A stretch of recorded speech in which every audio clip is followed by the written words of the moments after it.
أعوذ بالله السميع العليم من الشيطان الرجيم. بسم الله الرحمن الرحيم.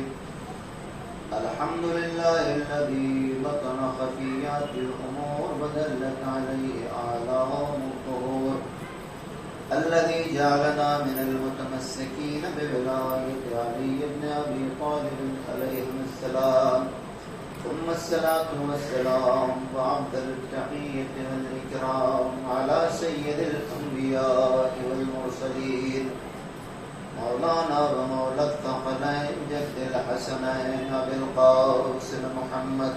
اللهم صل على محمد وآل محمد. لا سيما على أخيه ووسيله ووزيره وخليفته وعلى آله الطيبين الطاهرين المعصومين المظلومين المنتخبين المنتجبين، واللعنة الله الدائمة الباقية من الآن إلى قيام يوم الدين على أعدائهم أجمعين. أما بعد، فقد قال الله سبحانه وتعالى في كتابه الكريم والقرآن المجيد وقال الله: بسم الله الرحمن الرحيم.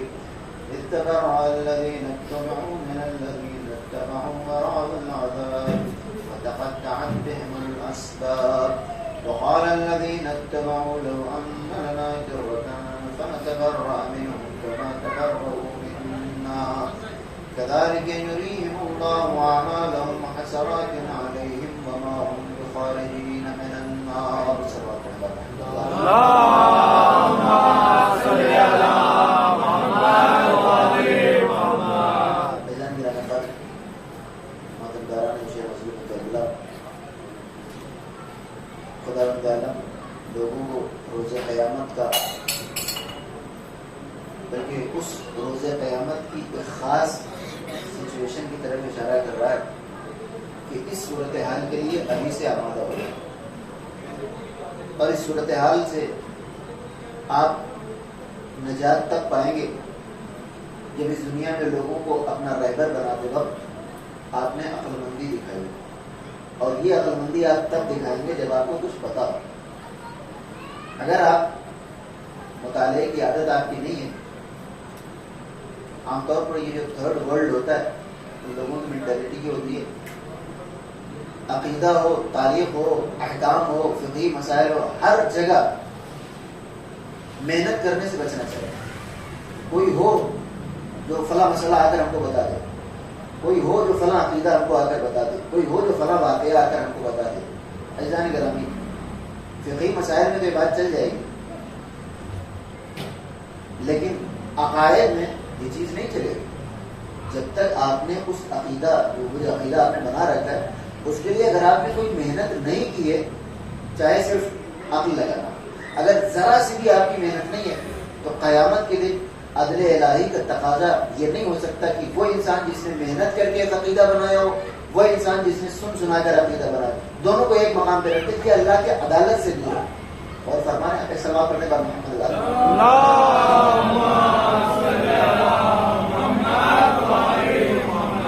لہذا تاریخ اسلام اور حضرات کی خدمت میں پیش کی جا رہی ہے۔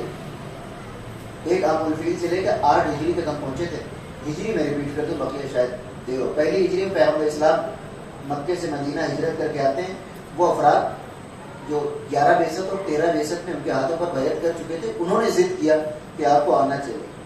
1 ہجری میں پیغمبر اسلام آتے ہیں، آپ نے یہودیوں سے معاہدہ کیا کہ ہمارے اوپر ظاہر جنگیں ہونے والی ہیں، آپ ہمارا ساتھ نہیں دے سکتے، اس کے لیے ہم آپ کو فورس بھی نہیں کریں، لیکن چونکہ آپ مدینے میں رہ رہے ہیں، ہم آپ کو ڈیفینڈ کریں گے، آپ ہمارے ساتھ کوئی جھگڑا ہو تو بس نیوٹرل رہیے گا، اور خبردار ہمارے دشمنوں کے ساتھ نہ مل جانا۔ ٹھیک۔ 2 ہجری میں پیغمبر اسلام کی جنگ ہوتی ہے مکے والوں سے، جسے جنگ بدر کہتے ہیں۔ اس میں غزوہ بنی قینقاع میں پیغمبر اسلام سے خیانت کی، مسلمان وہاں سے فارغ ہوئے، ان کو مدینے سے باہر نکال دیا کہ آپ تم رہنے کے لائق نہیں، کیونکہ وہ تو اتفاقی طور پہ مسلمانوں کو جیت حاصل ہو گئی، ورنہ ان کی 3 گنا تعداد زیادہ اور ادھر سے جاسوس موجود، مسلمانوں کو تو اسی مقام پہ شکست ہو جانی چاہیے۔ اگلے سال 1 ہجری میں مائگریشن، 2 ہجری میں جنگ بدر، 3 ہجری میں جنگ عہد ہوتی ہے، قبیلہ بنی نذیر کو مسلمان اس میں بھی باہر نکالتے ہیں۔ 5 ہجری میں مسلمانوں کے ساتھ جنگ خندق ہوتی ہے، جس کو جنگ احزاب بھی کہتے ہیں۔ 6 ہجری میں پیغمبر اسلام واپس جا کر مدینے والوں سے صلح حدیبیہ کرتے، 7 ہجری میں جنگ خیبر ہو جاتی. اور اس کے ساتھ ساتھ ایک اور چیز جو پیرلل میں آپ کو یاد رکھنی ہے، جنگوں کے ساتھ مولا کائنات کے گھر بھی واقع ہے.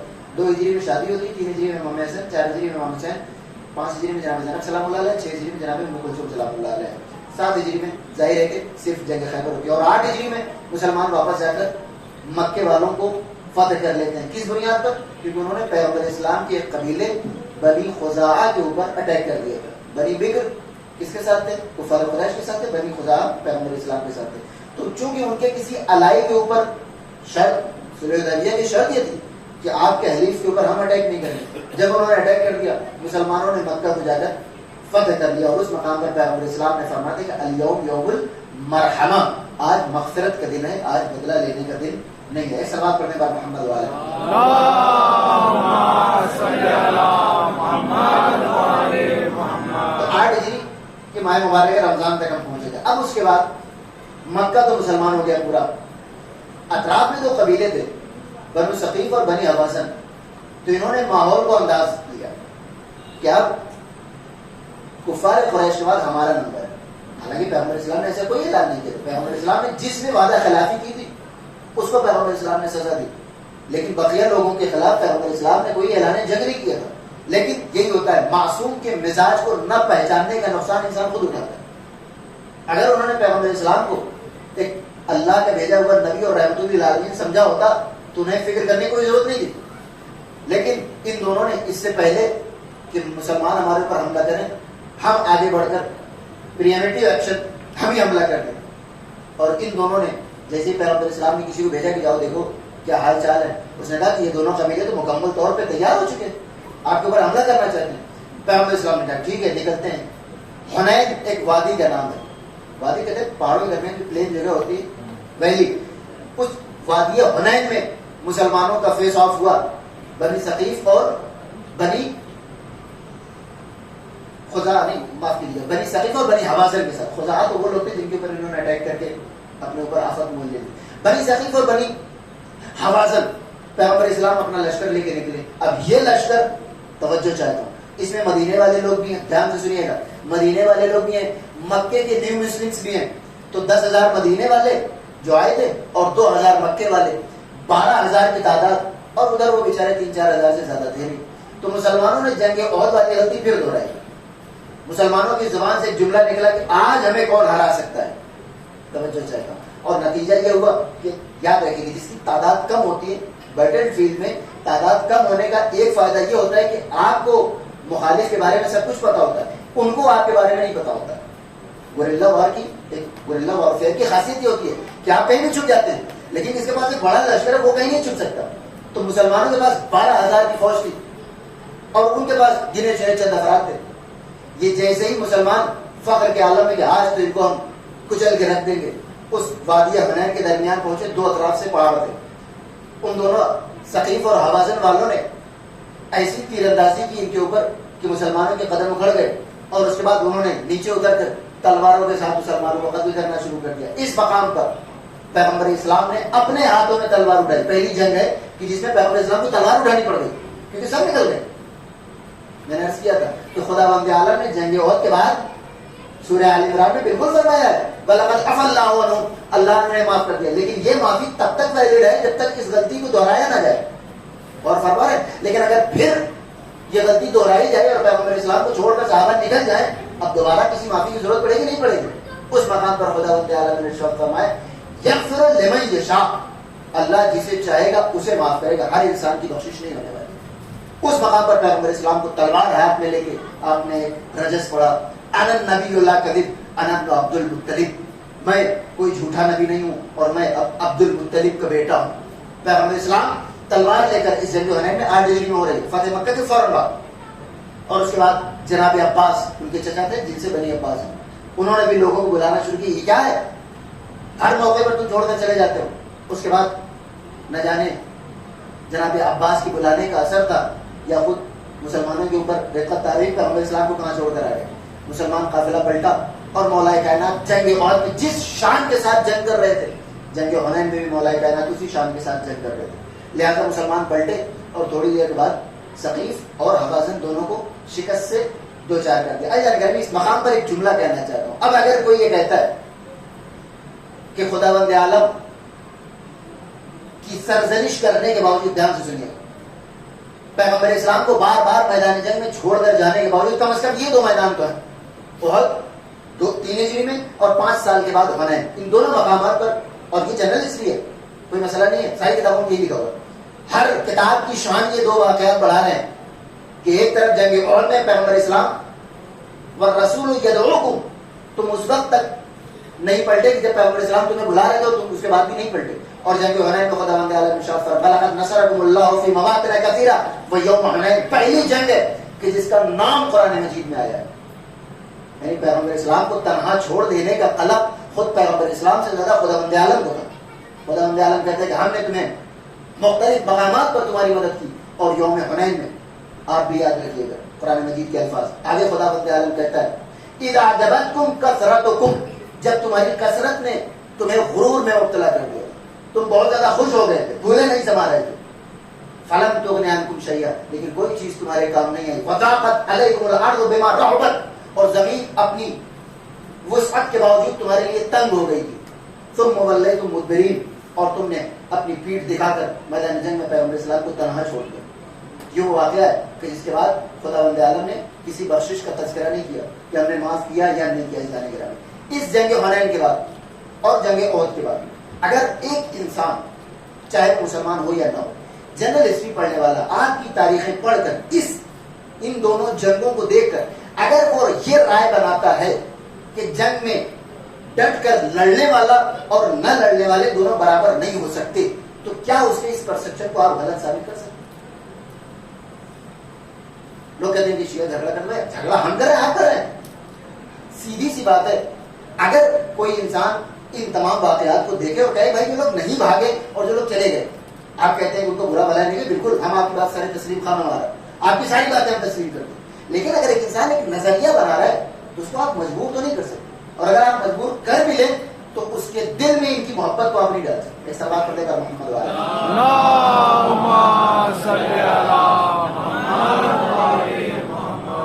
پیغمبر اسلام نے 2 سال پہلے 6 ہجری میں صلح حدیبیہ کے موقع پر پیغمبر اسلام نے کہا کہ بیٹھو سب لوگ اور سب کے سب اس بات کا وعدہ کرو کہ اگر کوئی برا وقت پڑ جائے تو مجھے چھوڑ کے نہیں بھاگو گے. اگر واقعی سب کے سب تمام جانسارا نے پیغمبر اسلام ہوتے تو اس بیعت کی ضرورت نہیں پڑتی. یہ بیعت اس بات کی علامت ہے کہ پیغمبر اسلام کو سب کے کردار پہ برابر سے بھروسہ تو نہیں تھا.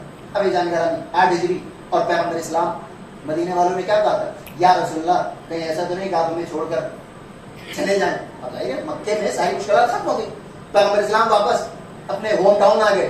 پیغمبر اسلام نے کہا کہ نہیں، میں تمہیں تنہا نہیں چھوڑ سکتا. 8 ہجری میں فتح مکہ ہوتی ہے اور جنگ حنین ہوتی ہے. یہ دونوں جنگیں اور اطراف کا ایریا کلیئر کرنے کے بعد پیغمبر اسلام مکے والوں کو مکہ حوالے کر کے واپس مدینے آ جاتا. اتنا اگر ذہن انسانی میں آ جائے اب بات کی ساری چیزیں آسان ہو جاتی ہے سمجھنا. 1 ہجری پیغمبر اسلام کی ہجرت، 2 ہجری جنگ بدر، 3 ہجری جنگ احد، 5 ہجری جنگ پہنچے جنگ خندق، بے شک 6 ہجری میں صلح حدیبیہ، 7 میں جنگ خیبر اور 8 میں جنگ حنین اور فتح مکہ. پہلے فتح مکہ اور اس کے بعد جنگ حنین اور پیغمبر اسلام واپس آ جائے. اب سارے واقعات قرآن مجید کی آیتیں ہوں یا پیغمبر اسلام کی احادیث ہوں، اہل بیت کی فضیلت میں جتنی بھی آیتیں نازل ہوئی ہیں یا پیغمبر اسلام کی حدیثیں جو اہل بیت کی فضیلت میں، وہ سب فتح مکہ سے واپس پلٹنے کے بعد. اس طریقے سے اگر آپ یاد رکھیں پوری تاریخ اسلام آپ کے ذہن پہ نقش رہی. اب 9 ہجری میں مباہلہ ہوتا ہے، اسی 9 ہجری میں آیت تطہیر نازل ہوتی ہے، اسی 9 ہجری میں سورہ حل عطا نازل ہوتا ہے. ایک سب بات پڑھ دیتا محمد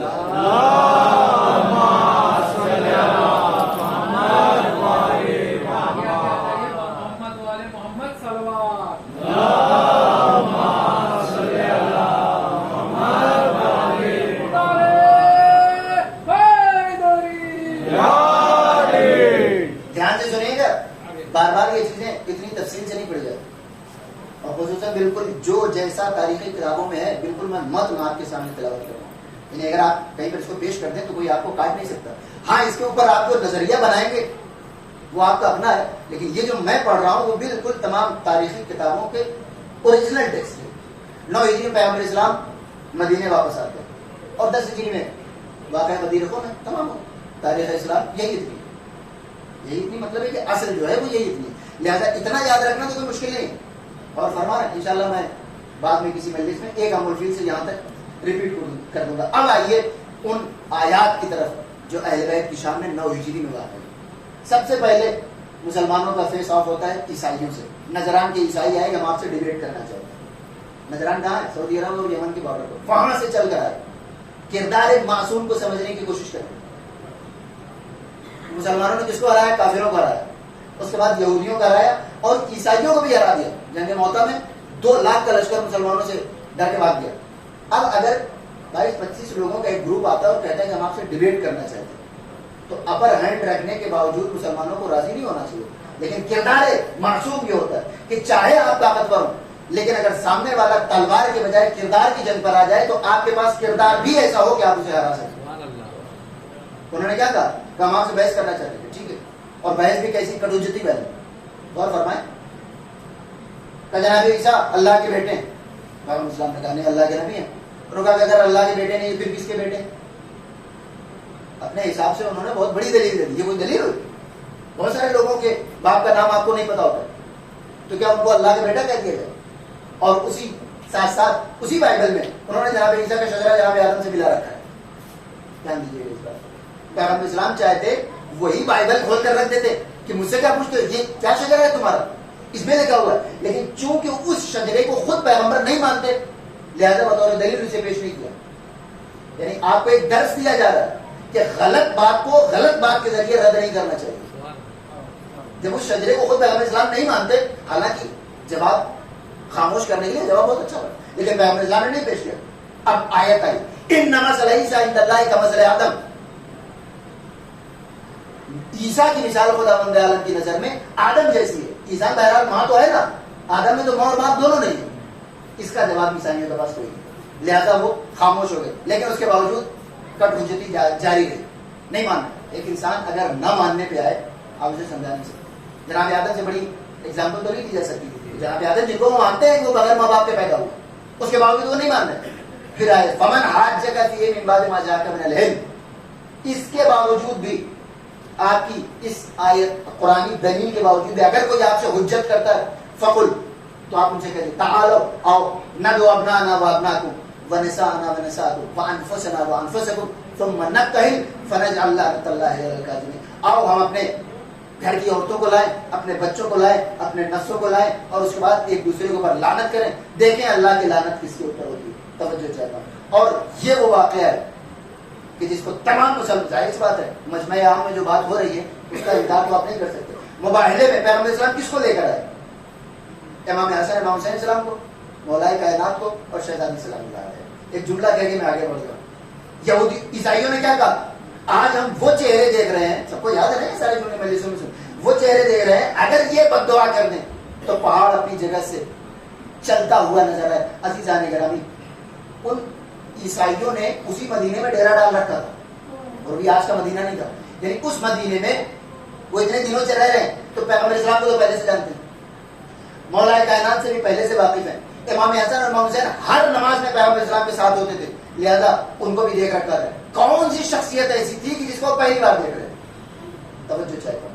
اکلوتی شخصیت جناب سیدنا سلام اللہ علیہ کی اس مقام پر توجہ چاہتے ہیں, کیونکہ اب 9 ہجری کے بعد کوئی نہ جنگ ہونے والی ہے اور نہ کوئی مباہلہ ہونے والا ہے. لہذا خداوند عالم نے تو پیغمبر اسلام کی حدیث ہے کہ اگر علی نہ ہوتے تو فاطمہ کا کوئی کفو نہ ہوتا.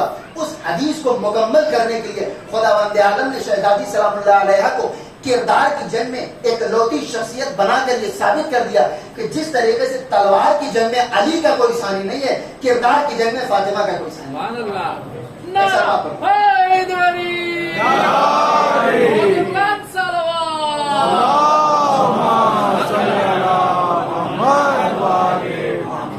اور اس جنگ کو یعنی جو کردار کی جنگ ہے, اگر اس میں شہزادی سلام اللہ علیہ کو نکال دیا جائے تو مولا کائنات کی برابری کرنے والی کوئی خاتون نہیں ہے. اور اگر مولا کائنات کی ساری جنگوں کو ہٹا دیا جائے تو شہزادی سلام اللہ علیہ نے اس مقام پر جو شکست دی ہے ان کی برابری کرنے والی کوئی نہ خاتون ہے نہ کوئی مرد ہے. اس کے بعد مباہلہ تمام ہو گئے. جب ایک پارٹی چلی جائے گی تو دوسری کیا کہتے ہیں واک اوور, جب ایک پارٹی چلی گئی تو دوسری پارٹی لامحالہ اس کو فتح نصیب ہو گئی. اور یاد رکھیں مسلمانوں نے اپنے ہی علاقے میں ان لوگوں نے نجران بلا کے یہ ڈیبیٹ نہیں کی تھی, مدینے آ کر ڈیبیٹ کر رہے تھے. اس کے باوجود کردار کے لحاظ سے مسلمان یاد رکھیے, چاہے آپ طاقتور ہوں, چاہے آپ تلوار کے ذریعے شکست دے سکتے ہوں, چاہے آپ بیٹل فیلڈ میں کسی کو ہرا سکتے ہو, لیکن کردار اتنا مضبوط رکھیے کہ اگر مد مقابل کردار پہ آ جائے تو ہم کردار میں بھی اسے شکست دے دیں. جملہ عرض کرتا چلوں میدان کربلا کا امام حسین اسلام نے فرمایا کردار کتنا مضبوط ہونا چاہیے. یہ میں بہت بار عرض کر چکا ہوں کہ اصحاب امام زمانہ علیہ السلام نے اگر آپ کو شامل ہونا ہے تو کردار آپ کا پہلے سے ریڈی ہونا چاہیے, کیونکہ کربلا میں معیار بدل گیا. اب جہاد اکبر پہلے ہے, جہاد اصغر بعد میں. امام حسین صاحب کردار کتنا بلند ہونا چاہیے. کیا فرمایا مولانا آخری خطبے میں, تم مجھے کیوں قتل کرنا چاہتے ہو؟ کیا میں نے کسی حلال کو حرام کر دیا ہے یا حرام کو حلال کر دیا؟ جملہ یاد ہے آپ کو؟ مولا یہ فرماتے ہیں عزیزان گرامی, اس جملے کے بجائے امام حسین اسلام کیا یہ نہیں کہہ سکتے تھے کہ کیا میں پیغمبر اسلام کا نواسا نہیں ہوں جن کا کلمہ تو پڑھتے ہو؟ کیا میں مولا کائنات کا فرزند اور جناب فاطمہ الزہرا سلام اللہ علیہ کا لخت جگر نہیں ہوں کہ جن کی تلواروں کے صدقے میں تم نے پیٹ بھر کھجوریں کھائی ہیں؟ دیکھنے میں آپ کو 11 ہجری سے 61 ہجری 50 سال کا فاصلہ لگتا ہے, لیکن میدان کربلا میں وہ افراد موجود تھے جنہوں نے آغوش پیغمبر میں امام حسین اسلام کو دیکھ رکھا تھا. لہذا اگر امام حسین اسلام یہ جملے کہتے تو کسی کے پاس جواب دینے کے لیے کچھ ہوتا نہیں تھا. نہیں غور فرما رہے ہیں, امام حسین اسلام اگر اپنی رشتہ داری کا اعلان کر دیتے پیغمبر اسلام سے تو کسی کے پاس اس کا جواب لانے کے لیے جملے نہیں ہوتے. لیکن میدان کربلا میں امام حسین اسلام نے کیا کہا؟ نہ میں نے کسی حلال محمد کو حرام کیا ہے نہ حرام محمد کو حلال کیا ہے. اس کی وجہ کیونکہ سامنے سے کوئی جواب نہیں آیا. یہ جملہ توجہ چاہتا ہوں, کاش آپ غور فرمائیں, یہ جملہ کہ نہ میں نے کسی حلال کو حرام کیا ہے نہ حرام کو حلال کیا, آپ اپنے دوستوں میں نہیں کہہ سکتے. کیا کہہ سکتے ہیں؟ نہیں کہہ سکتے. رشتہ داروں میں نہیں کہہ سکتے. اپنے گھر والوں کے بیچ میں جملہ نہیں کہہ سکتے. پتہ نہیں کب کس کو کیا یاد آ جائے. لہٰذا یہ جملہ ہم کبھی کہہ نہیں سکتے ساری زندگی میں. دشمنوں کو چھوڑ امام حسین اسلام نے گھر والوں کے بیچ میں نہیں کہا, چاہنے والوں کے بیچ میں نہیں کہا, دشمنوں کے بیچ میں کہا, وہ بھی وہ دشمن جو قتل کرنے آیا ہے. اس موقع پر تو کوئی کچھ بھی بول کے جا سکتا تھا, لیکن امام حسین اسلام نے ان دشمنوں کو چیلنج کیا کہ نہ میں نے حلال محمد کو حرام کیا ہے نہ حرام محمد کو حلال کیا. اور ان کی خاموشی, امام حسین کا کہنا بھی بڑی بات نہیں ہے, اس کہنے کے بعد دشمنوں کا خاموش رہنا اس بات کی علامت ہے کہ امام حسین اسلام نے میدان کربلا میں پیغمبر اسلام سے اپنی رشتہ داری کا کوئی اعلان نہیں کیا, اور یہ اعلان نہ کر کے بتا دیا کہ میں تلوار کی جنگ میں بھی تم سے فضیلت رکھتا ہوں اور کردار کی جنگ میں بھی تم سے زیادہ بافضیلت رکھتا ہوں. ایک سلوات پڑھ دے بھائی محمد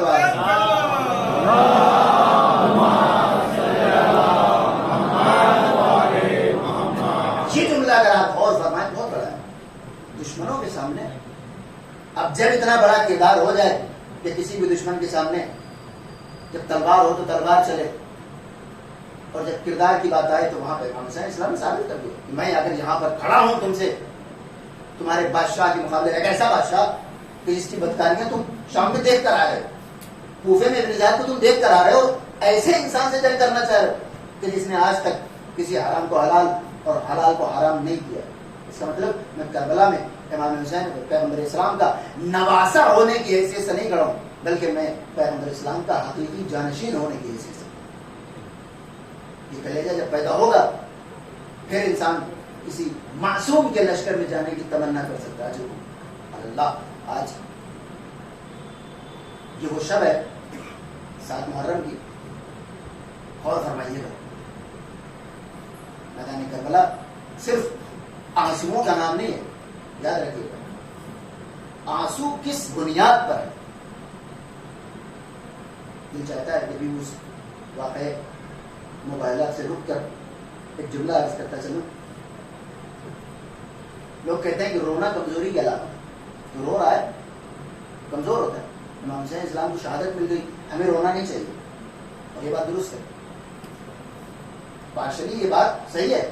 اگر ایک انسان کہ کسی رشتہ دار کا انتقال ہو جائے, وہ اور اس کا بھائی, یا مثلا کسی کے والد کا انتقال ہو جائے, اس کے 2 بچے ہوں, توجہ چاہتا ہوں, ایک بچہ رو رہا ہو اور ایک بچہ نہ رو رہا ہو, تو زیادہ اسٹرانگ بچہ کون ہے؟ وہ یہ نہیں رو رہا ہے, اس میں کوئی 2 رائے نہیں. نہ رونا کمزوری کی علامت نہیں ہے، رونا کمزوری کی علامت ہے، لہٰذا اس کو ہم تسلیم کرتے ہیں کہ جو انسان رو رہا ہے وہ کمزور ہے، ایموشنلی کم سے کم وہ کمزور ہے، اور جو نہیں رو رہا ہے وہ ایموشنلی ذرا سا اسٹرانگ ہے۔ عزیزان گرامی، لیکن یہ رونا توجہ چاہتا ہوں، امام حسین اسلام کے لشکر میں کسی کو روتا ہوا آپ نہیں دکھا سکتے، نہیں بول فرما، رونا کمزوری کی علامت ہے، لیکن میدان جنگ میں جا کر رونا کمزوری کی علامت ہے، میدان جنگ میں شرکت کی خواہش لے کر رونا شجاعت کی دلیل ہوا کرتی ہے، نہیں اور فرما رہے، یعنی ہم آج جو رو رہے ہیں تو اس لیے نہیں رو رہے ہیں کہ مولا آپ کیوں شہید ہو گئے، ہم اس لیے رو رہے ہیں کہ مولا کاش ہم بھی آپ کے ساتھ شہید ہو چکے ہوتے۔ تو یہ رونا عین شجاعت کی دلیل ہے انسان کی۔ میدان کربلا میں کسی کو اگر آپ روتا ہوا دکھا دیں تو کمزوری کی علامت ہو سکتا ہے۔ اللہ رہے احتیاط حسین، میدان کربلا میں وہ بچہ بھی نہ رویا کہ جس کی رونے کی عمر تھی، لہذا ہمارا اور آپ کا رونا اگر امام حسین اسلام کے غم میں ہے تو ہمارے اعتراض کرنے والوں کو یہ غور کرنا چاہیے کہ یا لیتنا کنا معکم فنفوز معکم کہہ کے رونا اور ہے، اور امام حسین اسلام کے لشکر میں رہ کر کسی مصیبت پر آنسو بہانا اور ہے۔ لہذا ہم اگر کہتے ہیں مولا کاش ہم آپ کے ساتھ ہوتے تو آپ کو اس طرح تنہا شہید نہ ہوتے اور ہم بھی آپ کے ساتھ فنفوز معکم، ہم بھی آپ کے ساتھ کامیاب ہو سکتے، تو ہمارا رونا عین شجاعت کی دلیل ہے۔ سلوات پڑھتے ہیں محمد والے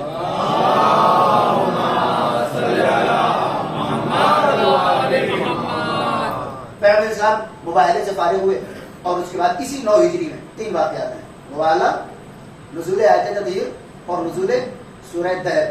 آیت تطہیر بھی میں وہ باتیں کر رہا ہوں کہ جس میں کسی قسم کو کوئی اختلاف نہیں، آیت تطہیر میں بھی تمام مسلمان تاریخیں اس بات کی متفق ہیں کہ پیغمبر اسلام نے چادر میں جن افراد کو بلایا وہ بجتن کے علاوہ کوئی اور نہیں تھے، اور اس کے بعد سورہ حل عطا، اور یہ روایت عبداللہ ابن عباس نقل کرتے ہیں، یہ بھی مکمل طور پر مسلمانوں کے کیا کہتے ہیں لائق احترام راوی ہیں۔ اگر عبداللہ ابن عباس کا نام کہیں آ جاتا ہے تو تمام مسلمان اس روایت کو تسلیم کرتے ہیں۔ اس پر چند جملے میں عرض کرنا چاہتا ہوں کہ پیغمبر اسلام نے کیا درس دیا ہے۔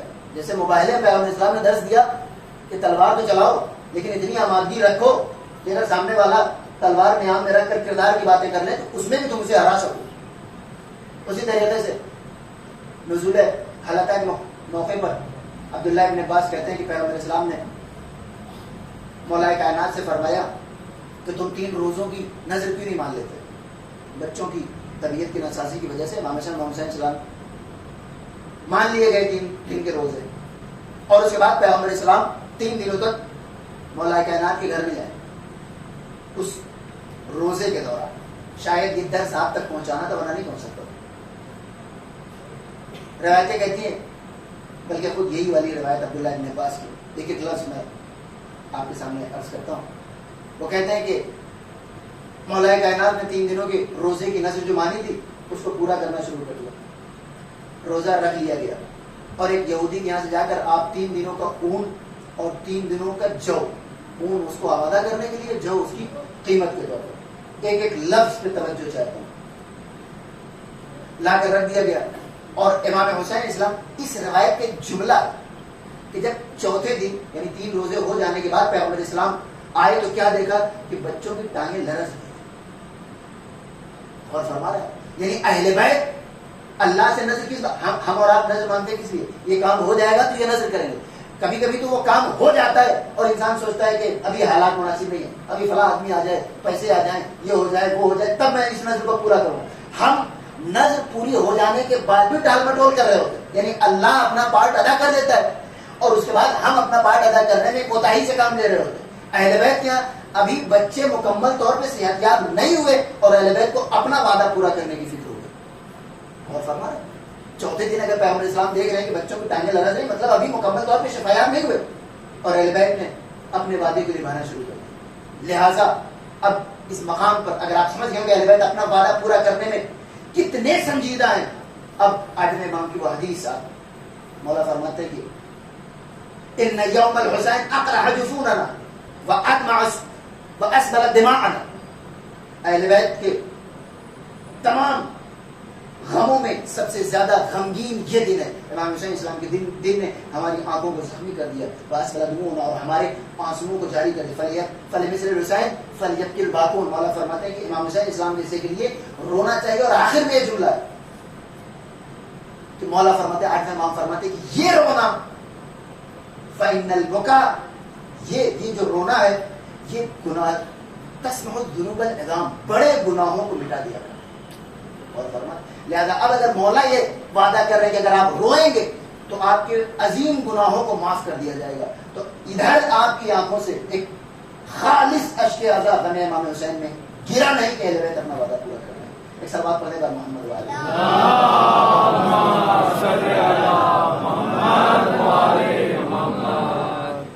اور اس کے بعد روزہ رکھا گیا. روزے کے بعد ظاہر ہے کہ اس خون کو آمادہ کیا گیا. اہل بیت کی داستانیں صرف داستانیں نہیں ہوتی, غور کرنا چاہیے اس پہ. میں نے اس تاریخ اسلام میں بارہا آپ کو متوجہ کیا ہے کہ دیکھیے اس جگہ پر اگر کوئی غیر معصوم ہوتا تو کیا کرتا, چاہے وہ صلح حدیبیہ ہو, چاہے وہ یہودیوں کے ساتھ سلوک ہو, چاہے وہ فتح مکہ کے موقع پر ہو, چاہے وہ سہیل ابن عمرو کا بیٹا ابو جندال ہو. ان سارے مقامات پر میں نے کہا کہ اگر کوئی غیر معصوم ہوتا تو تاریخ کوئی دوسری ہو. لہذا ان مقامات پر بھی اگر آپ غور فرمائیں تو آپ کے لیے درس پوشیدہ ہے. روزہ تمام ہوا, افطار کا موقع آیا. اب سارے واقعات آپ کے سنے ہوئے, لہذا میں جلدی سے گزر جاؤں گا. صرف یہ توجہ دلائیں گے کہ اہل بیت نے کیا درس پوشیدہ رکھا ہے آپ کے لیے. اون بھی آمادہ ہو گیا ایک دن کا, اور روٹی بھی شہزادی سلام اللہ علیہ نے آمادہ کر لی. 5 افراد اور 5 روٹیاں رکھ دی گئی. ابھی لقمے کی طرف ہاتھ بڑھایا تھا, دروازے سے آواز آئی, انا یتیم من یتام المدینہ, میں مدینے کے یتیموں میں سے ایک یتیم ہوں. مولا کائنات نے اپنی روٹی دے دی, بقیہ تمام نے بھی اپنی روٹی دے دی. مولا کائنات کسی کو حکم تو نہیں دے سکتے کار خیر کا, لیکن کسی کو کار خیر سے روک بھی نہیں سکتے. لہذا مولا کائنات نے دی, بقیہ چاروں روٹیاں بھی چلی. دوسرے دن اور تیسرے دن 3 دن تک مسلسل اہل بیت نے اپنی روٹیاں دی. یہ آپ کو پہلے سے پتا ہے نا. ایک لمحے کے لیے رک کر سوچئے, وہ روٹی جو خیبر شکن مولائے متقیان کے لیے کافی تھی. مولائے متقیان بالکل جوان ہے. امام حسن اور امام حسین کی عمر کتنی ہے 9 ہجری میں؟ 3 اور 4 اگر کسی کو یاد ہو, کم سن ہے. لیکن مولائے متقیان 23 برس کی عمر میں آپ نے ہجرت کی تھی, اور 9 سال یہ جوڑ لیجیے. 32 برس کے جوان کے لیے اگر ایک روٹی کافی ہے تو کیا وہ روٹی دروازے پہ بیٹھے ہوئے یتیم کے لیے کافی نہیں؟ اگر 5 روٹیوں میں سے ہم تمام روزہ رہتے ہیں, اور ان ممبئی والے تو ان سب چیزوں کے تقاضوں سے بخوبی واقف ہیں کہ 4 روٹیوں میں 5 افراد کیسے کھاتے ہیں. لہذا اگر مولا کائنات نے اپنی روٹی دے دی تھی تو بقیہ 4 میں 5 افراد افطار کر سکتے تھے؟ نہیں, بالکل کر سکتے تھے.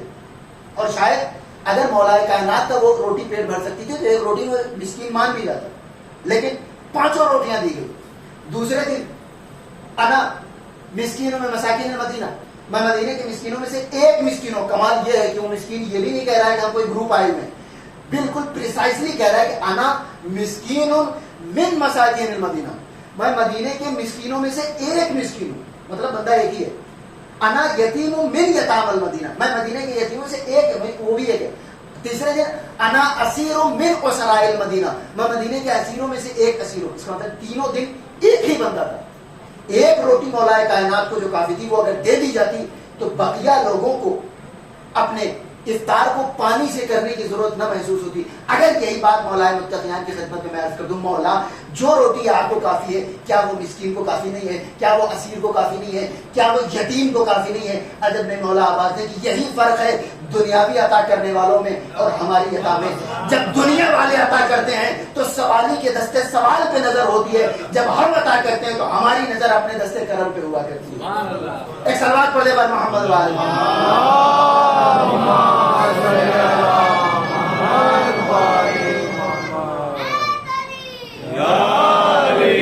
اس دروازے پہ جو سوالی آتا ہے تو اس کے دامن کی گنجائش پہ نظر نہیں رکھی جاتی کہ اس کو کتنی ضرورت ہے, ہم کتنا دے سکتے ہیں اس پہ نظر رکھی جاتی ہے. یہ دروازہ دنیاوی دروازوں سے بہت الگ ہے. اور ایک قابل غور بات کہ یتیم مومن کافر دونوں ہو سکتا ہے, مسکین مومن کافر دونوں ہو سکتا ہے. اسیر عربی میں کہتے ہیں جنگی قیدی, جیسے آپ کہتے ہیں اسرائے کربلا یا اسیران کربلا. ٹھیک ہے, تو اسیر اگر ہے تو مدینے میں کوئی اسیر اگر گھوم رہا ہے تو اس کا مطلب اس کا کوئی آقا بھی موجود ہے. توجہ چاہتا ہوں. یتیم اگر ہے تو ہو سکتا ہے اس کا کوئی کھلانے والا ہو, کوئی ہو سکتا ہے اس کے گھر میں کوئی نہ ہو. مسکین اگر ہے تو ممکن اس کو کوئی دینے والا ہو سکتا ہے کوئی اس کو دینے والا نہ ہو. اسیر اگر ہے تو دو باتیں کنفرم ہیں. ایک تو اس کے سر پہ اس کا مالک ابھی موجود ہے, اور دوسری بات کہ وہ مسلمان تو نہیں. جنگی قیدی مدینے میں مسلمان کیسے ہو جائے گا؟ اس کا مطلب کہ یہ دونوں باتیں, یتیم کو دینا سمجھ میں آ سکتا ہے, مسکین کو دینا سمجھ میں آ سکتا ہے, لیکن یہ جو اسیر کو اہل بیت اسی شان کے ساتھ ادا کر رہے ہیں, تو اس کا مطلب کہ یہ مولا کائنات اپنے بعد آنے والی ساری نسلوں کو چیلنج کر رہے ہیں کہ پوری دنیا میں اس مقام پر دینے والوں کی عطا کو نہیں دکھا سکتے کہ جس شان سے خداوند عالم جب عطا کرتا ہے تو مومن اور کافر میں فرق نہیں کرتا, اسی طریقے سے جب اہل بیت بھی عطا کرتے ہیں تو مومن اور کافر میں فرق نہیں کیا کرتے. ایک سلوات پڑھ دے بار محمد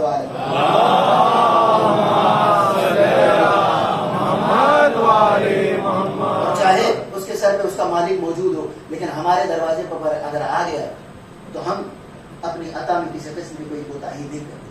اور اس کے بعد جب آیت نازل ہوئی وَيُطْعِمُونَ الطَّعَامَ عَلَىٰ حُبِّهِ مِسْكِينًا وَيَتِيمًا وَأَسِيرًا, اور اللہ کی محبت میں یہ لوگ کھانا کھلا دیا کرتے ہیں مسکین کو, یتیم کو اور اسیر کو. اس کے بعد خداوند عالم نے کہا کہ فَوَقَاهُمُ اللَّهُ شَرَّ ذَلِكَ. اب یہاں سے جزائیں شروع ہو گئی. اہل بیت نے وَيُطْعِمُونَ الطَّعَامَ عَلَىٰ حُبِّهِ مِسْكِينًا وَيَتِيمًا وَأَسِيرًا. مسکین یتیم ہم سب در اہل بیت کے سوال ہی ہے نا, تو جب تک اس دروازے کے آداب آپ کو نہ آ جائیں آپ سوال کیسے کر سکتے ہیں؟ لہذا سوال کرنے سے پہلے اس دروازے کے آداب سیکھنے پڑیں گے آپ کہ کس دروازے پہ کیسے دیا جاتا ہے. اہل بیت نے فرمایا یطعمون الطعام علی حبہ مسکینا ویتیما واسیرا. خداوند عالم خود اہل بیت کی زبانی نقل کر رہا ہے, انما نطعمکم لوجہ اللہ, ہم تمہیں اللہ کے لیے کھلا رہے ہیں. لا نريد منکم جزاء ولا شکورا, ہم تم سے نہ کوئی جزا چاہتے ہیں نہ شکریہ چاہتے ہیں. خداوند عالم یہ دو لفظیں کیوں رکھ رہا ہے؟ کیونکہ عام طور پہ ہوتا ہے انسان بدلہ تو نہیں چاہتا, لیکن شکریہ بہرحال اس کو چاہیے ہوتا ہے. آپ کسی کو کچھ دیں تو وہ تو بالکل ہی الگ لیول ہو گیا کہ آپ اس کے بدلے میں کچھ مانگ لیں, لیکن بہت سارے افراد ایسے ہیں جو کچھ مانگتے نہیں ہیں, لیکن اگر وہ بندہ لے کے چلا جائے تو کہتے ہیں ایک شکریہ کے دو الفاظ بھی محال تھا کہ آپ کے اوپر ایک تھینک یو تو نہیں بولا جا سکتا تھا, کہتے نہیں کہتے. بالکل شکریہ کا طلبگار انسان اندر ہی اندر ضرور رہتا ہے. اہل بیت میں اس کا بھی راستہ ہے. لا نريد منکم جزاء ولا شکورا, نہ ہم تم سے کوئی بدلہ چاہتے ہیں اور نہ تمہارا شکریہ چاہتے ہیں. اب اس کے بعد خداوند عالم جزاؤں کا اعلان کر رہا ہے. فوقاهم الله شر ذلك اليوم ولقاهم نظرة مسرورا وجزاهم بما صبروا جنة وحريرا. یہ لے کر خداوند عالم آخر تک 14 جزائیں اعلان کرتا ہے. قرآن مجید میں اتنی زیادہ جزائیں کہیں ایک ساتھ نہیں ہیں. سورہ رحمان میں ہے لیکن بیچ میں فاصلہ ہے. بیک ٹو بیک 14 جزائیں خداوند عالم نے پورے قرآن میں کہیں ذکر نہیں کی. اور اس اتنے بڑے کلیکشن میں خداوند عالم نے نعمتوں کو جو شمار کیا اس میں ایک سب سے امپورٹنٹ جزا مس ہو گئی, اور وہ کیا ہے؟ حور کا تذکرہ. خداوند عالم نے جہاں 2-4 جزاؤں کا تذکرہ کیا ہے اس میں یہ حور ضرور آ جاتی ہے, لیکن یہاں پر اب اس کے بارے میں ایک امام شوکانی اپنی فتح القدیر میں اس بات کو لکھتے, بالکل جدید زمانے کے تقریباً 1850-55 میں ان کا انتقال ہوا. اپنی کتاب فتح القدیر میں لکھتے, شوکانی ایک امام ہے مسلمانوں میں, وہ یہ کہتے ہیں, اور یہیں سے دوسرے علماء نے آیت اللہ محسن خراتی نے بھی اس کو نقل کیا, ظاہر ہے کہ سورس وہی ہے فتح القدیر. فتح القدیر نے اس بات کو لکھا کہ اگر خداوند عالم ہر 2 جزا کے بعد حور کا تذکرہ کرے, توجہ چاہتا ہوں کاش اس بات کو آپ سن لیں, تحمل کے ساتھ سن لیجیے گا. خداوند عالم ہر 2 آیت ہر 2 نعمت کے بعد اپنی اس نعمت حور کا تذکرہ کر رہا ہے, تو یہاں پر تو 14 نعمتیں, یہاں پر حور کا تذکرہ بالکل ہونا چاہیے تھا, اور خداوند عالم نے اسے چھوڑ دیا.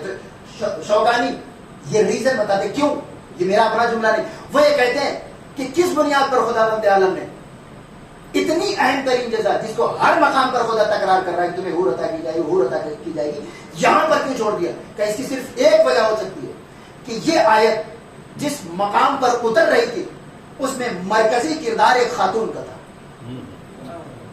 لہذا خاتون کی موجودگی میں حور کا تذکرہ ادب کے خلاف ہے.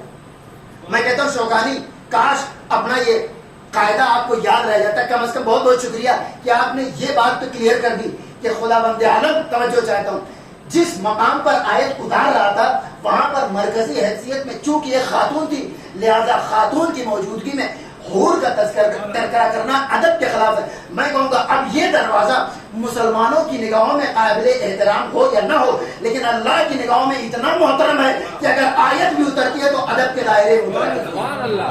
ایک صلوات پڑھ دے پر محمد وعلی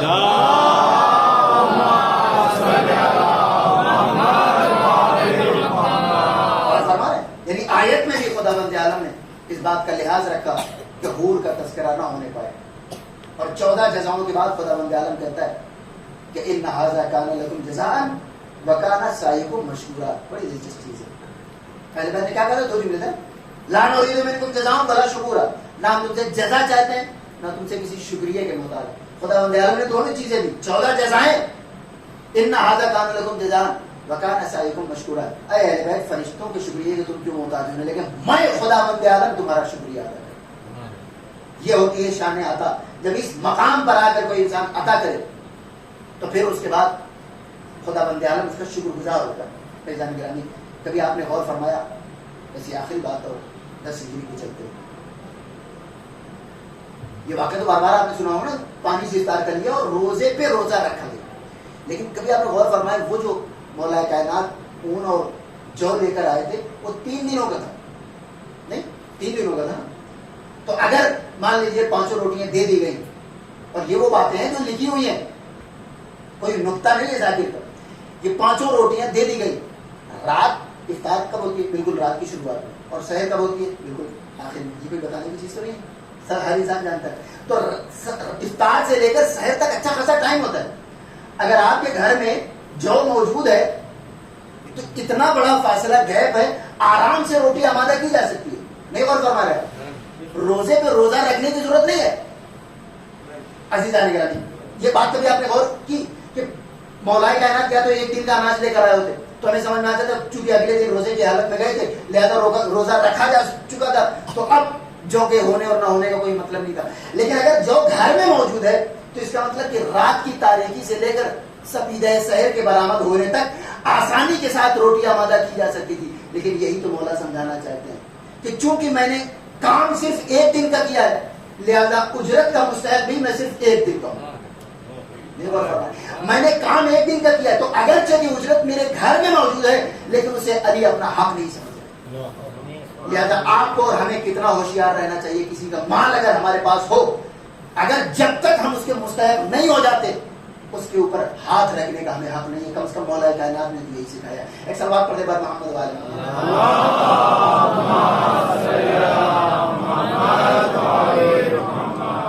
امانت داری بہت بڑی چیز ہے. مولا کائنات فرماتے ہیں بڑی مشہور معروف حدیث ہے کہ کسی کو اس کی نماز اور روزے کے ذریعے جج مت کرو. سنیے مولا فرماتے ہیں کسی کو کسی کے ایمان کا اندازہ اس کے نماز اور روزے سے نہیں لگایا جاتا. کبھی کبھی انسان کو اس کی عادت ہو جاتی ہے. اگر ایمان کا اور اس کے تقوی کا اندازہ لگانا ہے تو اس کی امانت داری کی ضرورت ہے کہ اگر اس کو کچھ دیا جائے تو اس کے ساتھ کیا سلوک کرتا ہے. اور امانت داری ہمیشہ پیسہ نہیں ہوتا. ہو سکتا ہے کسی کا راز ہو سکتا ہے کسی کی عزت ہو. ان ساری چیزیں جب یہ چیزیں آپ کے پاس آتی اس کے ساتھ آپ کیسا سلوک کرتے ہو. غالباً مولا اس بات کو جانتے تھے. مولا فرما رہے کبھی کبھی انسان کو نماز اور روزے کی عادت ہو جاتی ہے. بعض وقت ہوتا ہے نماز نہ پڑھے تو ایسا لگتا ہے کچھ باقی ہے کچھ خالی ہے تو وہ انسان خداوند عالم کی عبادت کے لیے نہیں کرتا. ایسا نہیں کہ ہمیشہ ایسا ہوتا. کبھی کبھی یہ حالات پیدا ہو جاتے ہیں. لیکن امانت داری جب ایک انسان امانت کے ساتھ خیانت نہیں کرتا تو یہ پتہ چلتا ہے کہ واقعی یہ اللہ کے لیے کام کر رہا ہے، عادت کی وجہ سے نہیں کر رہا. 2 چیزیں جنہوں نے پیغمبر اسلام کے کردار کو کافروں کے دل پہ نقش کر دیا تھا جس کی وجہ سے وہ لا الہ الا اللہ کی دشمنی نہیں کر پا رہے. اور فرمایا پیغمبر اسلام نے 2 چیزیں صادق اور امین یعنی ایک سچائی اور دوسری امانت داری. تو امانت داری کتنی بڑی چیز ہے کہ وہ صرف وہ 2 چیزیں جنہوں نے پیغمبر اسلام کو مدینے کے کافروں کے بیچ میں ریپوٹیشن ادا کی تھی وہ چیز ہے امانت داری. سلوات پڑھتے ہیں محمد گرامی.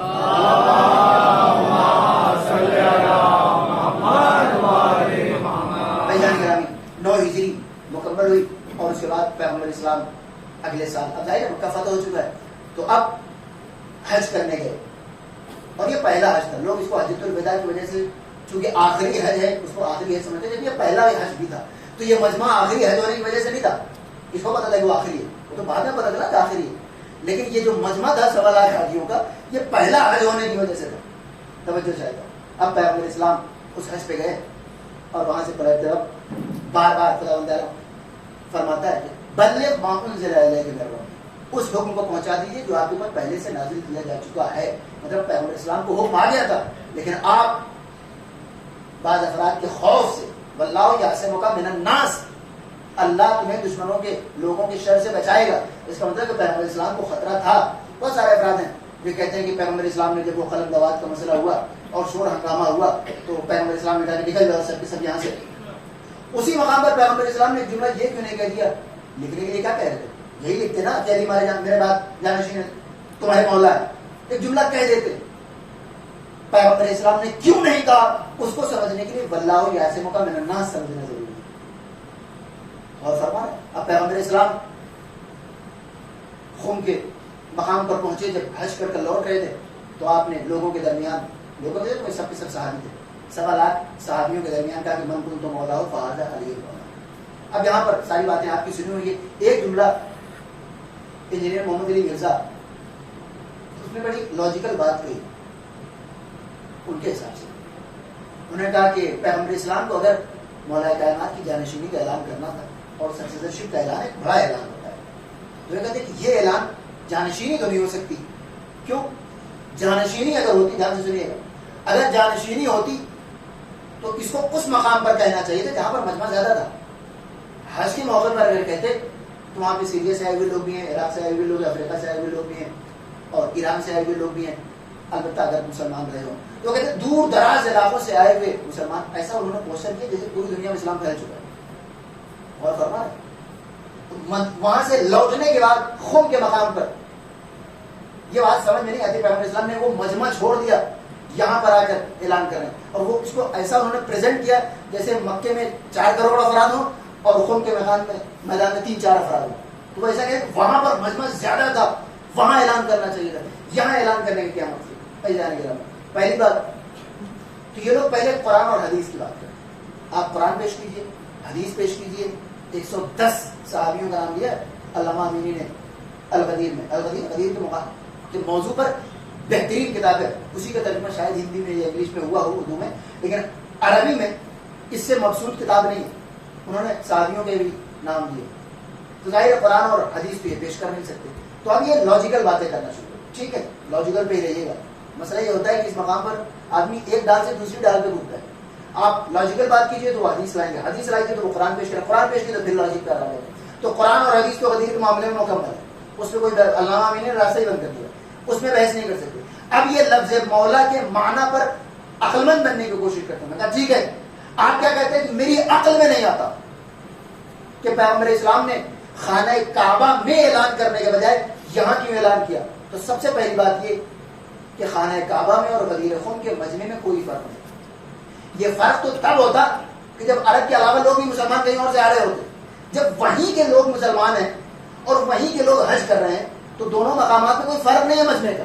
ایک بات. دوسری بات جو آپ کہہ رہے ہیں کہ عقل میں نہیں آتا، جی نہیں، جس عقل کے تحت آپ یہ فیصلہ کر رہے ہیں کہ پیغمبر اسلام کو اعلان مکے میں خانہ کعبہ کے حرم میں کرنا چاہیے تھا، وہی عقل یہ فیصلہ کرتی ہے کہ حرم کے بجائے غدیر میں کرنا چاہیے.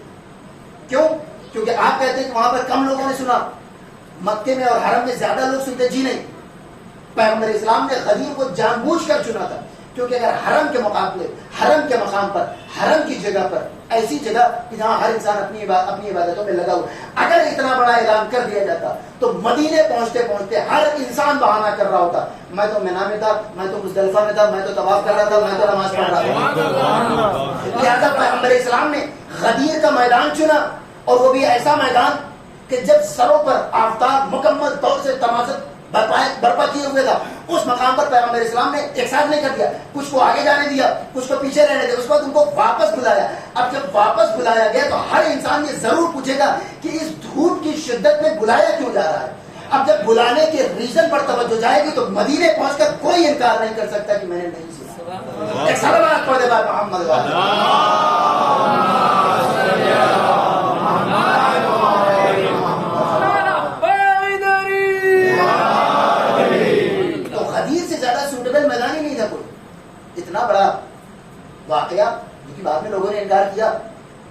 زید بن ارقم جیسے کاتبین وحی نے جب سیریا میں گئے تو انکار کر دیا.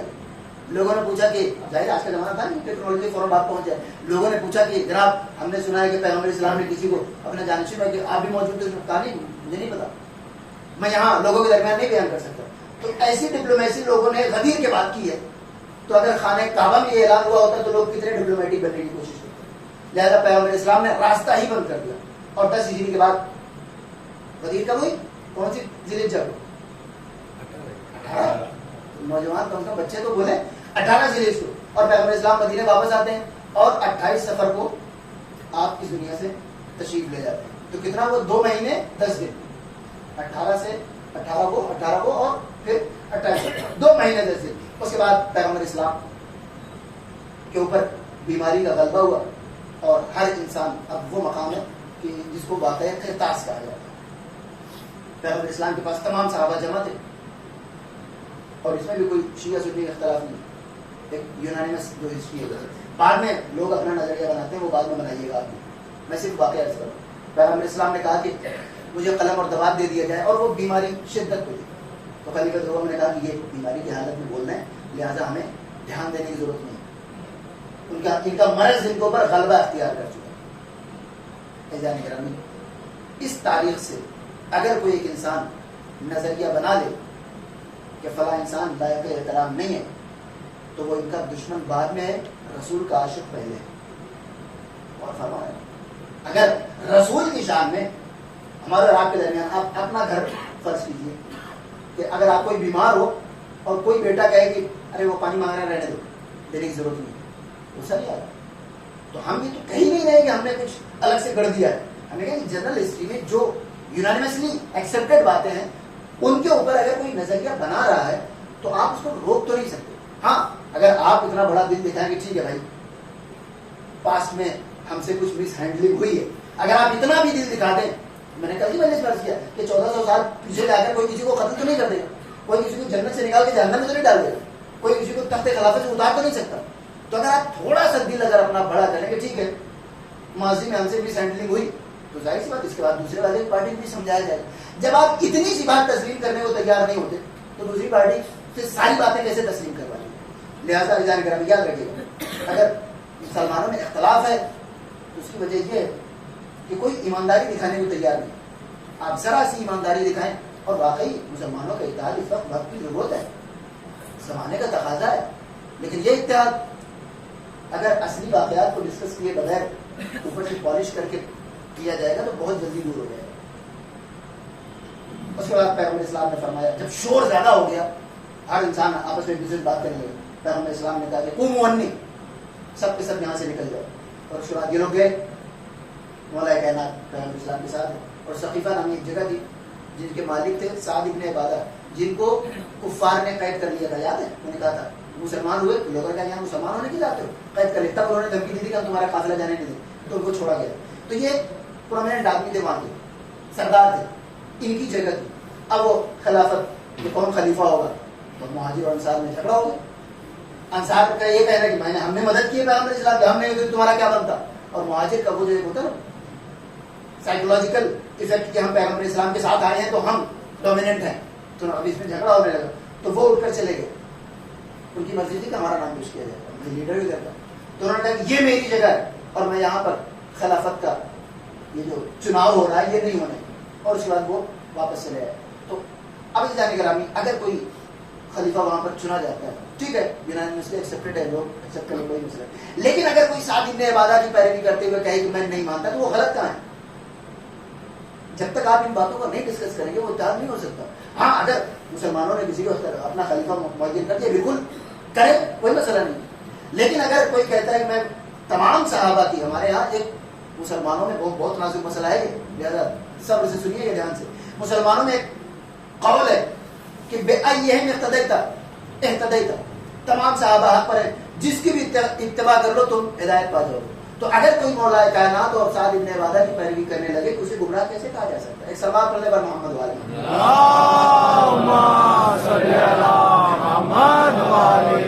اس بعد پیغمبر اسلام کی وفات ہو جاتی ہے اور غسل کفن میں 8-10 افراد کے علاوہ کوئی نہیں. اب اس پر میں کہتا ہوں کہ ٹھیک ہے آپ ہمارا منہ بند کرتے ہیں, لیکن پرسنل اچھا سا جواب بنا کے رکھ تو لو. کل کو کوئی نان مسلم پوچھے گا تو آپ کیا جواب کہاں تھے لوگ؟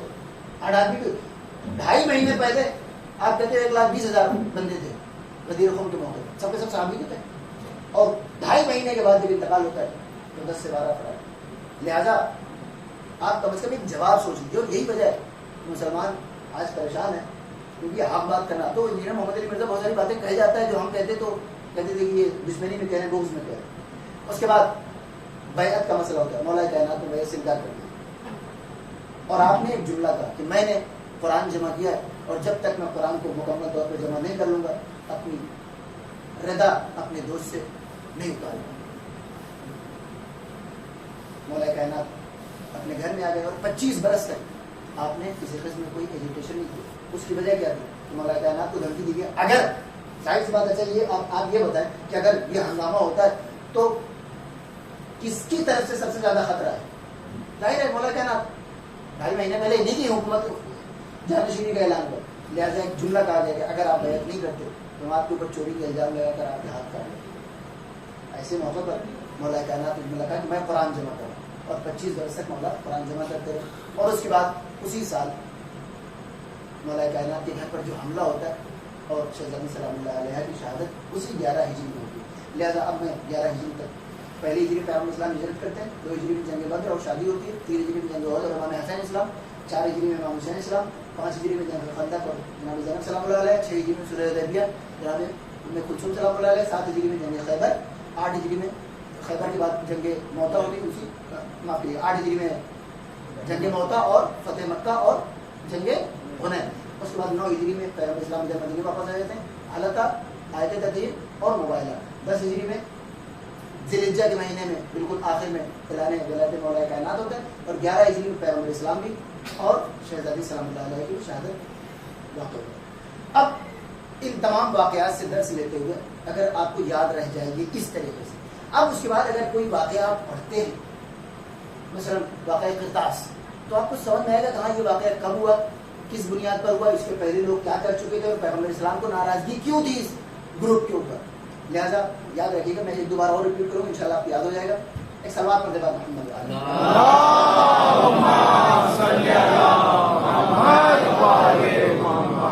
معصوم اور غیر معصوم کا فرق میں نے عرض کیا کہ خود پیغمبر اسلام کے بعد اگر معصومین کا سلسلہ نہ رکھا جائے تو آپ کو سیرت نبوی نہیں سمجھ آ سکتا. سیرت نبوی بتانے والا تو مل سکتا ہے لیکن سیرت نبوی کر کے دکھانے والا نہیں مل سکتا. لوگ یہ تو بتا دیں گے پیغمبر اسلام نے کیا کیا، لیکن کوئی یہ نہیں بتا پائے گا کہ پیغمبر اسلام آج ہوتے تو کیا کرتے. یہ تو وہی کر سکتا ہے کہ جس کا خون پیغمبر اسلام کا خون، جس کا گوشت پیغمبر اسلام کا گوشت، جس کی جنگ پیغمبر اسلام کی جنگ. بس ایک واقعہ چھوٹا سا کہ معصوم کا کردار کیا ہوتا ہے، اور یہی سے مسائل کی طرف. چوتھے امام واقعہ کربلا کے بعد یاد رکھیے گا، اگر معصومین کو نکال دیا جائے تو اس دنیا میں آپ کو کردار پیغمبر دکھانے والا کوئی نہیں. 2 سال کے بعد واقعہ ہررا ہوتا ہے جس میں مدینے کو تاراش کر دیا جاتا ہے. چوتھے امام مدینے کے باہر اپنا ایک خیمہ لگائے ہوئے ہیں، اور یہ فیصلہ تھا حکم تھا یزید کی طرف سے کہ چوتھے امام کو پریشان نہ کیا جائے. مسلم ابن عقبہ ایک بڑا لشکر لے کر آتا ہے، اور حسین بن نمیر، یہ 2 افراد تھے جو اس لشکر کے کمانڈر تھے. انہوں نے آ کر مدینے کو بالکل زمین کے برابر کر دیا. مسجد نبوی میں گھوڑے باندھے گئے، اور یہ لوگ عبداللہ ابن زبیر کے پیچھے تھے. اگر آپ نے سن رکھا ہو، عبداللہ ابن زبیر بھاگ کر مکے چلا جاتا ہے، یہ لوگ اس کے پیچھے مکے تک جاتے ہیں، اور خانہ کعبہ پر آگ برسائی جاتی ہے. یہ سب اسی واقعہ ہررا کے دوران. اسی دوران حسین بن نمیر، حسین بن نمیر کچھ لگے، حسین 7 سے، حسین بن نمیر، مولا کائنات نے فرمایا تھا کہ سلونی سلونی قبل ان تفتنونی. ایک انسان کھڑا ہوا تھا کہ میرے سر پہ کتنے بال ہیں، وہی نمیر بن اسامہ، اس کا بیٹا یہ حسین بن نمیر. وہ راستہ بھٹک گیا، یہ لوگ گئے عبداللہ ابن زبیر کا پیچھا کیا، اور اس پر جب یزید مر گیا تو سارا لشکر سیریا چلا گیا. یہ حسین بن نمیر راستہ بھٹک گیا، اور بھٹکتے بھٹکتے وہ چوتھے امام کی خیمے تک آئے، اور پیاس سے بحال مولا نے اسے بٹھایا، پانی پلایا، سونے کے لیے جگہ دی. سو کر اٹھا تو اسے خود یقین نہیں ہو رہا. کچھ دیر تک اس نے برداشت کیا اور اس کے بعد کہا کہ شاید آپ مجھے پہچانتے نہیں. مولا نے فرمایا کہ میں تجھے اچھی طرح پہچانتا ہوں. تجھے لگتا ہے کہ میں تجھے پہچانتا نہیں, میں تجھے اچھی طرح پہچانتا ہوں. تو نے اس خوف سے کہ کہیں حسین پانی نہ پی لے, تو نے میرے بابا کے لبوں پہ تیر چلایا. یہ وہ کردار ہے جو معصومین کے علاوہ کوئی نہیں پیش کر سکتا. اس کے بعد مولا کے گھر میں مروان ابن حکم اور اس کے جو گورنرز تھے مدینے میں, مدینے والوں نے یزید کے گورنر کو باہر نکال دیا. اس کے بچوں کو چوتھے امام نے اپنے گھر میں جگہ دی. اور ایک جملہ بس قیامت ہے, بچوں کو مولا نے اپنے گھر میں جگہ دی اور اس کے بعد اپنے کسی صحابی سے کہا کہ اس کے بچوں کو, یہ جو گورنر ہے یزید کا, اس کے بچوں کو تم اپنے گھر میں رکھ لو. مولا نے مولا سے وہ صحابی کہتے ہیں کہ مولا آخر کیا وجہ ہے, آپ کے گھر میں کافی جگہ ہے, ان بچوں کو آپ اپنے گھر میں کیوں نہیں رکھتے؟ مولا نے فرمایا کہ میں نہیں چاہتا کہ میرے بچے اس کے بچوں کو تانا دے دیں کہ اگر تمہارا باپ نہ ہوتا تو ہمارے جد کے گلے پر چھری نہ چلائی جاتی. یہ مقام اور یہ سب کسی معصوم کے علاوہ نہیں پیش کیا جا سکتا. اجرکم اللہ. آج شب 7 محرم کی شب ہے اور یہ وہ شب ہے جو شہزادہ قاسم علیہ السلام سے منسوب ہے. اجرکم اللہ. میدان کربلا میں 9 مائیں ہیں کہ جن کے بچوں کی شہادت ان کی نگاہوں کے سامنے ہوئی. جناب ام فروا انہیں 9 ماؤں میں سے ایک ہے. میدان کربلا میں مولا کائنات کے 6 بیٹے شہید ہوئے, امام حسن کے 4 اور بیٹے شہید ہوئے. لیکن اگر جناب قاسم علیہ السلام کا تذکرہ کیا جاتا ہے تو اس کی کوئی خاص وجہ ہے. روایتیں کہتی ہیں کہ 13 برس کی سن میں جناب قاسم اتنے حسین و جمیل تھے کہ لشکر آڈا ان کو چاند کے لقب سے خطاب کیا کرتا تھا. عزاداران مظلوم کربلا, اگر کوئی بچہ دشمنوں کی نظر میں چاند کا ٹکڑا ہے تو اپنی ماں کی نظر میں ہو گیا ہوگا. جناب ام فروا, بیواؤں کا دل یوں بھی نازک ہوا کرتا ہے اور یتیموں کا دل اس سے زیادہ نازک ہوا کرتا ہے. میدان کربلا میں ایک بیوہ ہے اور ایک اس کا یتیم بچہ ہے. اجرکم اللہ. جب امام حسن علیہ السلام کی شہادت ہوئی 50 ہجری میں تو آپ نے ایک تعویذ لیا اور ام فروا سے کہا, ام فروا میں یہ تعویذ اپنے بچے کے بازوؤں پہ باندھ دیتا ہوں, جب کوئی سخت مرحلہ پیش آئے تو یہ تعویذ کھول کر قاسم کے حوالے کر دینا. اجرکم اللہ. یہ بچہ آہستہ آہستہ بڑا ہوتا رہا تو جیسے اس تعویذ کے بارے میں ماں کو پتا تھا, اب قاسم بھی اس تعویذ کے بارے میں جانتے ہیں کہ یہ تعویذ میرے بازوؤں پہ کس لیے بنا گیا ہے. اجرکم اللہ. شب عاشوراء میدان کربلا میں تمام مائیں اپنے اپنے بچوں کو آمادہ کر رہی ہیں. کل ایک ماں کے بارے میں تذکرہ ہو چکا, ایک اور ماں جناب ام فروا یہ بھی اپنے بچے کو آمادہ کر رہی ہے کہ کہیں اکبر کے اوپر کوئی آفت آ جائے اور میرا بچہ زندہ نہ رہے. اجرکم اللہ. تمام مائیں اپنے بچوں کو آمادہ کر رہی ہیں. جناب قاسم بھی شوق شہادت میں اپنے مامو جان کے پاس بار بار جاتے ہیں, بار بار جاتے ہیں, لیکن امام حسین اسلام ایک جملہ کہتے ہیں, قاسم تم میرے امام وقت کی نشانی ہو, میں تمہیں کیسے اجازت دے دوں, ارے تم میرے مرحوم بھائی کی نشانی ہو. تاریخ کربلا کے مقاتل لکھتے ہیں کہ جناب قاسم ایک گوشے میں بیٹھ گئے, یتیم کا دل نازک ہوا کرتا ہے. جناب قاسم ایک گوشے میں بیٹھ گئے اور اپنے سر کو اپنے گھٹنوں میں رکھ کر رونے لگے. اپنے بچے کو گریہ کرتے ہوئے جناب ام فروا نے دیکھا, میرے نام کیا بات ہے, کہے مادر گرامی میں بار بار چچا جان کے پاس جاتا ہوں اور مجھے واپس کر دیتے ہیں. جزاکم ربکم خیر الجزا. جناب ام فروا امام حسین اسلام کے پاس آتی ہیں, اے حسین میں نے آج تک تم سے کوئی خواہش نہیں کی ہے, لیکن آج تمہارے بھائی کی یہ بیوہ ایک خواہش کرنا چاہتی ہے. جزاکم ربکم خیر الجزا. ادھر جناب ام فروا امام حسین کے پاس آئیں, ادھر ارباب مقاتل لکھتے ہیں کہ جناب قاسم خیمے کے پش کی طرف گئے اور اپنے بازو سے وہ تعویذ نکال لیا. کہا یہ موقع ہے, اس سے زیادہ سخت منزل کیا آئے گی, اس سے زیادہ پریشانی کا مقام کیا ہوگا. خیمے کی پشت پہ جا کر جناب قاسم نے وہ تعویذ کھولا. ادھر جناب ام فروا امام حسین سے اجازت طلب کر رہی ہیں اور ادھر جناب قاسم اپنے ہاتھوں میں ایک تعویذ لے کر آئے. امام حسین نے کہا, اے قاسم کیا ہے؟ کہا, چچا جان میرے بازوؤں پر میرے بابا نے میرے لیے ایک وصیت نامہ باندھا تھا.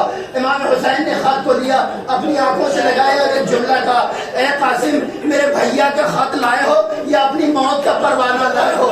ارے میں تمہیں کیسے اجازت دے دوں. عزاداران مظلوم کربلا, میدان کربلا میں ساری شہادتیں واقع ہوئی, لیکن بہت کم شہادتیں ہیں کہ جن کا اثر امام حسین علیہ السلام کے اوپر ہوا. تمام مقاتل لکھتے ہیں کہ جیسے امام حسین علیہ السلام نے اپنے بھتیجے کو آمادہ کیا, سر پہ امامہ رکھا اور بغیر زرہ کے ایک تلوار دے کر جناب قاسم کو گھوڑے پر سوار کرنا چاہتے ہیں کہ ایک بار اپنے بھتیجے کو گلے لگا دیا، اے میرے لال قاسم آخری بار اپنے چچا کے گلے لگ جاؤ، اور گلے لگانے کے بعد دونوں چچا بھتیجے اتنا روئے کہ حسین کو بھی غش آ گیا اور جناب قاسم کو بھی غش آ گیا۔ اجرکم اللہ، جناب قاسم سرزمین کربلا پہ جنگ کرنے کے لیے چلے، رجز پڑھتے ہیں ان کان کو رونی، اگر تم میرا انکار کرنا چاہتے ہو، اگر تم مجھے نہیں پہچانتے ہو، فانا فرع الحسن، ارے میں حسن کا بیٹا ہوں، صدق النبی المصطفیٰ والمؤتمن، میں نبی مصطفیٰ کا بیٹا ہوں، میں نبی مصطفیٰ کا نواسا ہوں۔ اجرکم اللہ، وہذا حسین الاسیر الذی ارتحل، اور یہ حسین ہے کہ جس کو کسی نے قیدی بنا لیا ہو، کن لوگوں نے قیدی بنایا ہے؟ بین اناس لا سقو، ایسے وہ لوگ کہ جن تک حق کا پانی نہیں پہنچا ہے، ایسے ظالموں نے حسین کو اپنے درمیان گھیر رکھا ہے۔ جناب قاسم رجز پڑھتے جاتے ہیں، تلوار چلاتے جاتے ہیں، اپنے آپ کو فرع حسن قرار دیتے جاتے ہیں، تلوار چلاتے جاتے ہیں۔ اسی اسرا میں جناب قاسم کے جوتے کے تسمہ کھل گیا، قیامت گزر گئی۔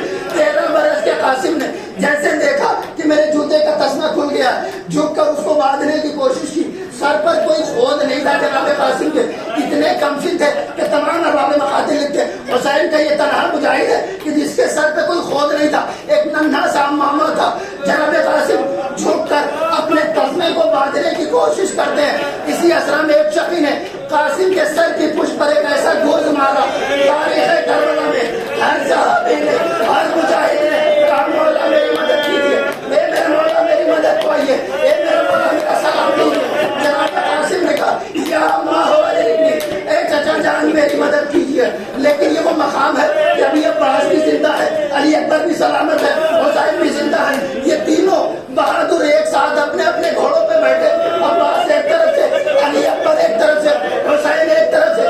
میدان کربلا میں حسین نے ایک واقعہ دیکھا، ایک نظارہ دیکھا۔ جناب قاسم سرزمین کربلا میں ہے، ایک شقی قاسم کے سر و تن میں جدائی کرنا چاہتا ہے۔ عباس نے آواز دی او بدن جان میری موجودگی میں یہ ہمت نہ کرنا۔ اس نے جیسے ہی دیکھا کہ عباس بھی آ رہے، علی اکبر بھی آ رہے، حسین بھی آ رہے، اس نے اپنے لشکر والوں کو آواز دی، اجرکم اللہ، پورا لشکر پلٹا۔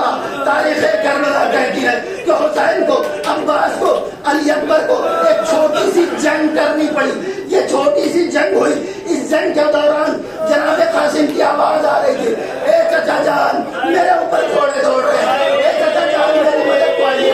حسین کہہ رہے اے میرے لال قاسم اپنا خیال رکھنا، میں آ رہا ہوں، میں آ رہا ہوں۔ لیکن اچانک جناب قاسم کی آواز آنی بند ہو گئی۔ اب اس کے بعد جب امام حسین اپنے بھتیجے کے جنازے پہ پہنچے، حقیر منظر دیکھا، خدا کسی یتیم کو، اپنی امانت میں رکھنے والے کو یہ منظر نہ دکھائے۔ امام حسین نے ایک جملہ کہا، اے میرا لال قاسم تمہارا چچا تم سے شرمندہ ہے، ارے تم بلاتے رہ گئے اور میں تمہاری مدد کو نہ آ سکا۔ اجرکم اللہ، جزاکم ربکم خیر الجزا۔ جسے رونا نہ آئے وہ اپنے پروردگار سے آنسو مانگے، کیونکہ مولا فرماتے ہیں یہ آنسو تمہارے گناہان کبیرہ کو بخشوائیں گے۔ یہ آنسو اس شخصیت کے لیے روئے جا رہے ہیں، یہ آنسو اس مظلوم کی ذات پہ بہائے جا رہے ہیں جس کے لیے رونے والے تو موجود تھے لیکن انہیں رونے نہ دیا گیا۔ اجرکم اللہ۔ امام حسین علیہ السلام سید ابن طاؤس کے علاوہ تمام مقاتل نے لکھا کہ امام حسین علیہ السلام اس ٹکڑوں میں بیٹھے ہوئے لاشیں اپنی آبا کے دامن میں رکھتے ہیں اور اسے اپنی کندھا کے دامن میں رکھا اور اس کو ایک گھٹنے کی شکل دی اور اسے لے آ کر خیمے میں رکھ دیا۔ اب جناب ام فروا اجرکم اللہ قیامت کا جملہ ہے، جناب ام فروا کی تلاش شروع ہوئی، جناب ام فروا خیمے میں نہ تھی۔ جناب زینب نے دوسرے خیمے میں دیکھا، جناب ام فروا وہاں بھی نہ تھی۔ کیا دیکھا؟ ایک تیسرے خیمے میں جناب ام فروا خدا بند عالم کے شکر کا سجدہ کر رہی ہے۔ اے میرے معبود، میری طرف سے، میری جانب سے میرا ہدیہ حسین کی خدمت میں قبول ہوا، میرا بچہ شہید بارگاہ حق ہو گیا، میرا بچہ شہید ہوا، علی اکبر ابھی سلامت ہے، جزاکم ربکم۔ جناب زینب نے کہا اے فروا تمہیں حسین بلا ہے۔ اب جناب ام فروا کو معلوم ہے کہ جنازہ ہو گئی۔ دوران مظلوم کربلا ہر بیوی کو، ہر ماں کو یہ یہی تو پتا ہے کہ اب میں خیمے میں جاؤں گی تو میرے بچے کا لاشا ملے گا, میرے بچے کا جنازہ نظر آئے گا. ام فرما خیمے میں آئی, کیا دیکھا لٹری میں لکھا ہوا ایک لاشا ہے. سرزمین کربلا کی کسی اپنے بچے کی زیارت نصیب نہ ہوئی. امام حسین سے کہا اے حسین یہ قاسم کا وہ پورتا لا دو اجرکم اللہ. امام حسین نے کوئی سوال نہیں کیا, وہ پامال کرتا آپ نے ام فرما کے حوالے کیا. سرزمین کربلا سے قافلہ کوفہ گیا, کوفے سے شام گیا, شام کے قید سے چھوٹا, سب کو اپنے اپنے تبرکات مل گئے. جناب ام فرما نے وہ کرتا سنبھال کر رکھ لیا. جب یہ قافلہ پلٹ کر مدینے آیا سب اپنے اپنے گھروں پہ گئے. ام فرما نے جنت البقیع کا رخ کیا. ارے واللہ چھوڑا ٹکڑوں میں بٹا ہوا ہے کرتا جناب ام فرما لے کر گئی, قبر حسن میں رکھ دیا. اے میرے والیوں بھائی, وہ امانت جو آپ نے حسین کے لیے بچا رکھی تھی فرما اسے قربان کر دیا.